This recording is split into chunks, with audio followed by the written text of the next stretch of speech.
Thanks for joining us today. Today's program, Look Before You Speak, we're going to visit the gallery, the Radius Gallery here in Missoula, which has been open for going on 2 years. And we're thrilled that the owner today, Lisa, is going to spend some time with us looking at some of the artists that they're featuring and that they carry. This is an opportunity to look at some art and some contemporary artists that live and work here in Missoula. Let's go inside. We're so excited to be inside Radius Gallery. This is the owner, Lisa, and she's going to take us around today and actually look at a lot of artists that they represent, and just keeping in mind that we have this region and this area.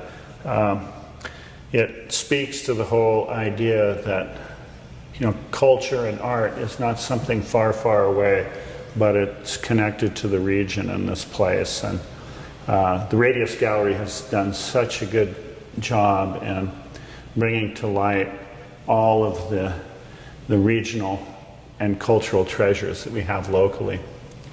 The program, as you know, Look Before You Speak, the idea is to kind of take a little bit of time and focus on artwork, look at artwork and have that up on the screen.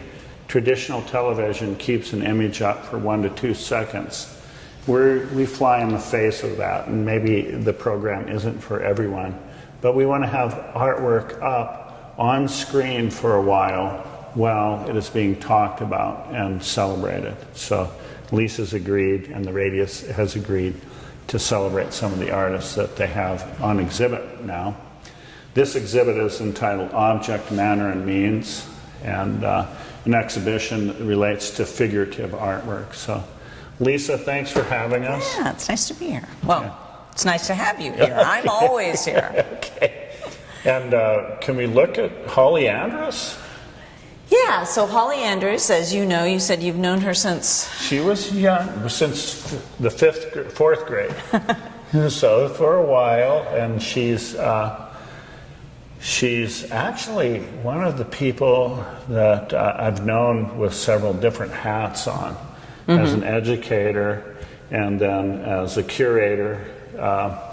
She grew up in Missoula on Short Street on the other side of Reserve, and I knew her family. Yeah, she's the youngest of 10 children. Yeah. So a big family. And she was a photographer at the University of Montana and went through the program and has really been committed to her medium. She moved to Portland and she began to work on photographs similar to this. Yes. So this is the first series. It's a series of 4 photos that she did for this show. Where she went a little political. So Jason, my husband, co-owner, asked her to be in a figurative show, and she said she started thinking about what figure has really made an impact on me, and the answer was Donald Trump. And she focused on a moment after the election where she was sure that we were going to have a woman president and what progress this would make for women and the ideals of feminism and equality. And then just to have that, it was a surprise for a lot of people. And so she gave us this image of this bedroom being torn apart. And the bedroom, which is actually her bedroom, is a proxy for her mind. So this is a metaphoric where she felt like everything was in order, her feminist ideals were in order, and then this intruder comes in and rips things apart. And so in these images, it's a series of 4. There's a guy in a red tie who's throwing out the contents of her bureau. And you'll see symbols of things in here, like a woman's purse and flowers, a pearl necklace, lingerie. In the next picture, he's slowly disrobing as he does this. The next picture, he's doesn't have his pants on, his shirt's open, and he's holding on to this little jewel box and staring at it. The third one, he's just sitting in his drawers, on her drawers, texting. So presumably one of his late night tweets. Yeah. And then the last one, the room is completely destroyed. He's thoroughly disrobed and breaking out of the back window. And you see in this picture, so this references a 1978 painting by Jeff Hall called The Destroyed Room. So the destroyed room here, which is, the day after the election, what she felt in her mind. Lots of symbols of women's things. So in poetry, flowers have been akin to women. This little jewel box and just women's things. But in every image, except the tweet one, there is always a female figure that stands strong. And this is the symbol of hope in it. So this is a process series where she's just talking about this mental experience that she went to. She works in series, and I think she also sees herself as a real storyteller. Yes. And there's not only the figurative nature of these works, but there is a narrative. And they're just, the colors in her work are really vibrant and pretty great. Yeah, and a lot of people during this was a 6-week show, have just stood in front of these for a very long time and picked out like symbols and interpretations. It's very rich. Yeah. And so after the Paris Accord on landscape, someone's like, look, the landscape's messed up too. This is a symbol of his take on... Sure. Yeah, and all the books have to do with feminism and psychology as well. Cool. Yeah.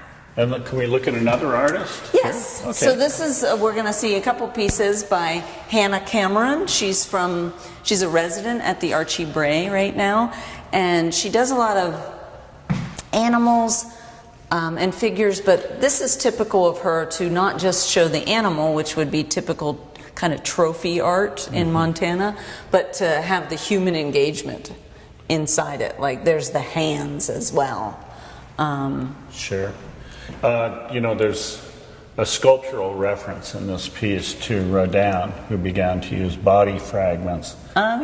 He was this, and I just see that connection today related to body fragmentation being celebrated as a work of art. That's great. Is she currently at the Archie Bray? Yes, she is. Okay.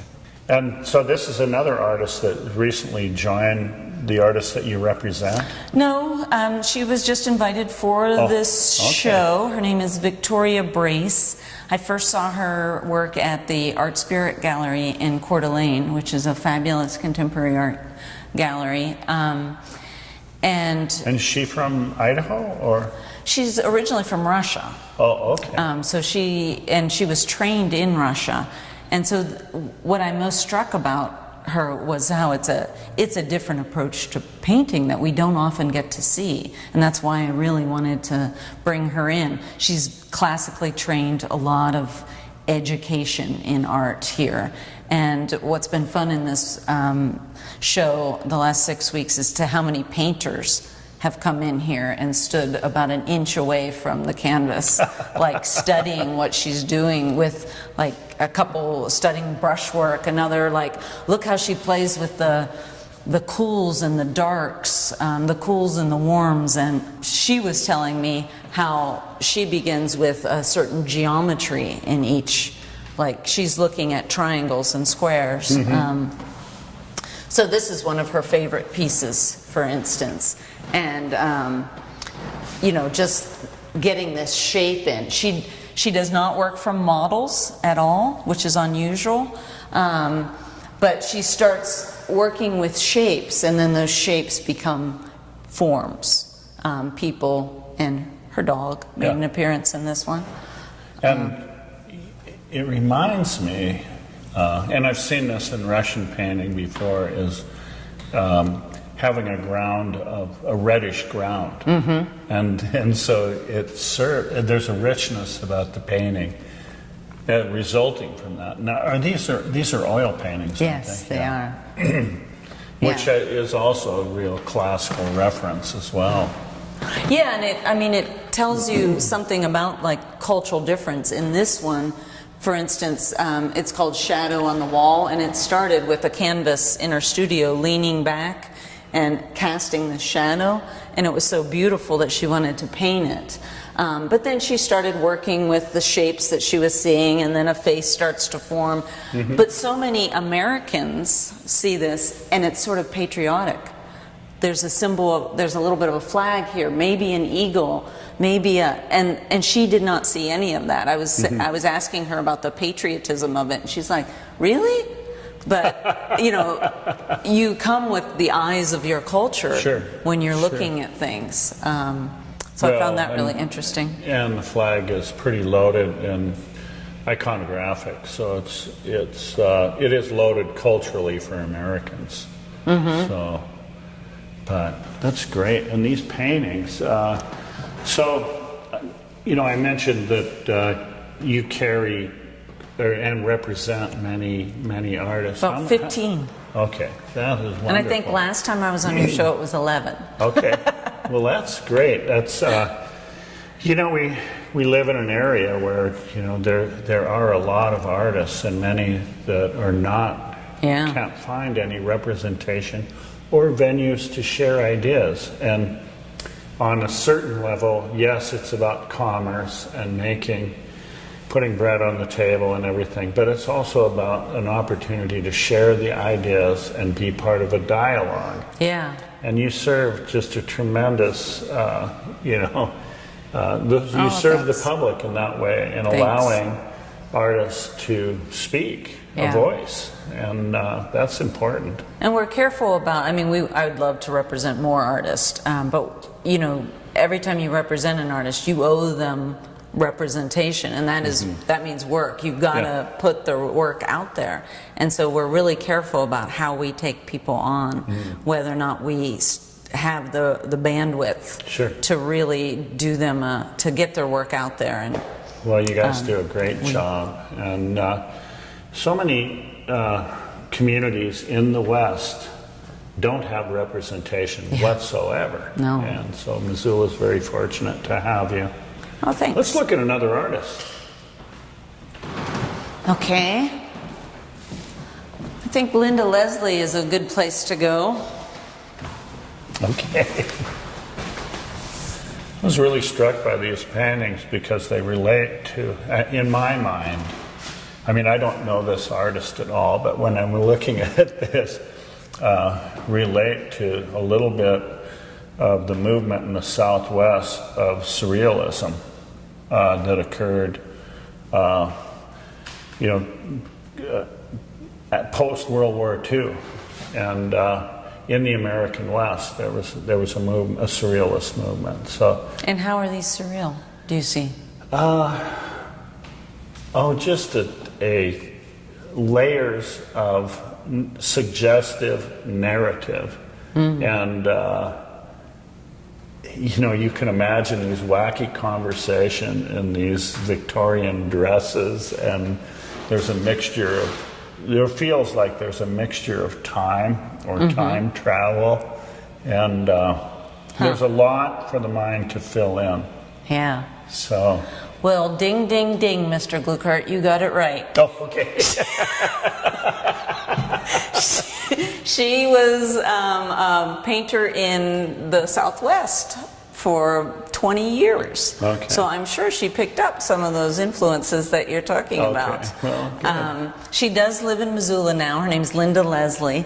And again, like Victoria Bray, she's classically trained, and you see someone who really knows her way around paint, the medium, and brushes, and that atmosphere that she's able to get.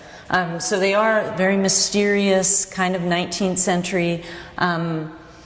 We're talking that it always seems like something is about to happen right outside the frame of the picture. There's a lot of. Is this a window or is that a painting? You don't know, and you're going, "Wow, okay. Well, they think they're paintings, but I mean, and then where does this L count come from? I mean, you know, and the dress. People don't. I mean, they're obviously painted in this day and age, but there's, they look like they're, you know, from Jane era. Yeah, definitely. It's got a Jane Eyre feel. Yeah. And I like how there's this domestic environment. You would figure like a hearth warming in the corner or something, but nobody's looking at each other. There's this disconnect in the communication. There's a and that's part of what makes it mysterious. I keep looking for a feminist sort of, are they talking about the emptiness of lives, that because women didn't have roles other than the domesticity, they're kind of trapped in these rooms. And I think you could go there if you just looked at these ones, but what troubles it is when you move to the male figures, and they're just as, he's a little more active, but still he's in a domestic environment too, looking a little awkward, looking like he's waiting for something. Forlorn. Yeah. They're wonderful. Yeah. These are aren't they? wonderful paintings. It's great. You guys really have an eye and a sensibility about who you want to represent and the messages that you want to put out there. Mm-hmm. So this is really in your strike zone. Yeah, and this is an artist that we have begun to represent. Oh, that's cool. And she does live in Missoula now. She's officially a Missoulian. Great, excellent. Can we look at one more artist or two more? You want to look at two more? We could finish looking at Hannah Cameron to see some other examples. So the fish in the hands. Yeah. The fish in the hands that So this is ceramic and mixed media. Yep. Okay, so the paint rope and rope. Okay. So, sometimes people first look at this and they think it's a vertebrae, but it's wishbones, supersized wishbones, and it's called Make a Meta Wish. And it's funny. It's, to have a wishbone be as large as your wishes, but it's also really beautiful. It's strikingly stark and contemporary. You wouldn't have to read anything into it at all. It just has really beautiful lines. And I think that when you supersize something like that, not to use the McDonald terms, but it shows you how these things that we see in our supper table about this big have such a beauty to them. So it brings these familiar lines and forces us to look at them in a way, which I like quite a lot. I love the mixture of the materials, and it's a pretty loaded metaphor, and also that there's three. Oftentimes in stories there are three wishes.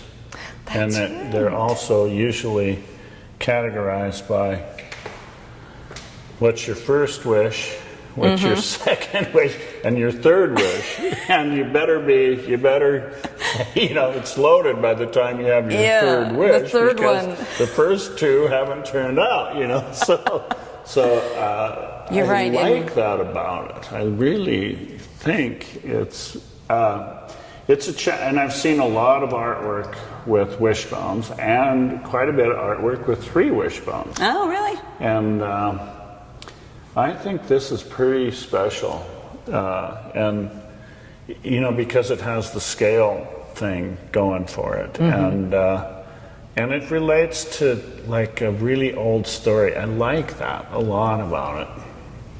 Yeah, look at how large that big one is. It's so much larger than the first two. Yeah. And it's in jokes and stuff. It's always that third one that trips you up. That's the one that sends you into the woods forever. Right. We got to listen to. What tale is that? It's not Aesop, is it? No. Oh, I don't remember. But there's a lot of tales about three wishes. It's wonderful. She's really taking some forms.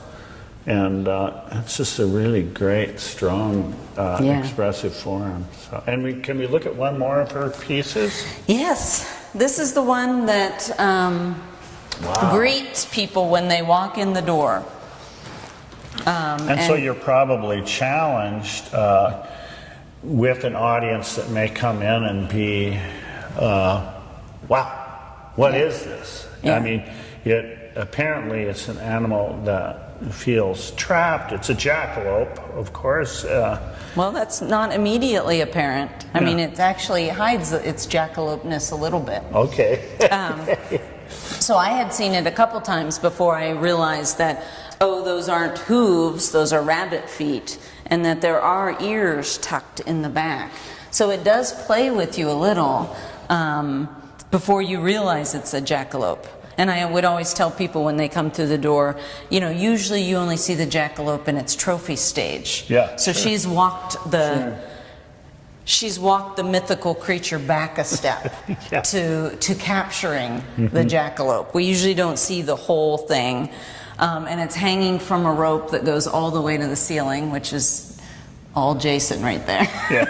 She's never had it in a ceiling so tall, but he wouldn't compromise that one. And the other thing that happens with this is it puts its little butt straight in the air, which is also confronting the viewer. Yeah. And lots of people have come in and grimaced. Yeah, sure. But there was this one little 6-year-old that was marching around here looking at art, and he walks past and he goes, "That's a bum hole." And it's like, yes, yes. Yeah. This is part of the experience of She's art. doing really challenging work, and one of the things I really like about this is that she didn't overdo it. Like, there may have been an instinct to, like, really overwork this metaphor, and I think it's just the right amount. It's trapping, the title, he's a keeper, like, all of a sudden, you know, it has this big rack, so of course it would be a keeper, you know, like, which it goes into this whole notion of entrapping other animals, and whether you catch and release or you're doing a lot of, so it feeds into all of this storytelling, and it's a very challenging piece too. It looks like, well, there's an edge of suffering, and there's an edge of, is this going to be extinct soon? Yeah. I've never seen anything quite like it, and the color and form are very good too, just like we saw that in both the fish in the arms and the wishbones. Real attention and sensitivity about the color and form. So great. Yeah, it is challenging if you go into those other layers, but on a practical note, lots of people, when they came in and saw this, just told me about all the bars that they had been where they had seen these different jackalopes. So in a way, it's also really accessible. This is something of American culture that people relate to. I think that's what's cool about it, though. She's taking us into those deeper layers. Now, do you guys, of course, conduct tours here and really work on sharing the background and information about each of these artists? Yeah, we do. I mean, I always invite people to take a spin. I mean, we don't do formal tours, but people still come to the door and peek in and say, "Can I look at the art for free?" And you're like, "Yes, come in." So there's still a trepidation about art being high culture and inaccessible, and we are trying to break that down as much as we can. And you guys also have artist talks and different programs, and I know you've had like some panel discussions and things like that. And so, and just social media, like, I mean, that's probably the thing that broke it down the most, is putting up a picture and saying little things about it that aren't intimidating at all. Little things about, and that gets people in, like, that first layer of, oh, that's not hard. Oftentimes people who might have an interest in art and might find a museum really intimidating, or they don't know any artists, and you know, it's like a foreign language to them. Yeah. And I just want to encourage people to come out, visit galleries. It's not a foreign language. And it's not how it's often depicted on television. Yeah. Where those snotty people are like, you know, a cigarette butt is going to be worth $100,000. Yeah, and you know, artists are working hard. They live in our neighborhoods and walk on our streets, and it's not an alien thing. And people should come down to the Radius Gallery and check out what's going on. Please do. Let me take you for a spin. And thank you so much for tuning in today. And check out this gallery. It's really a cultural treasure for the city of Missoula and the region.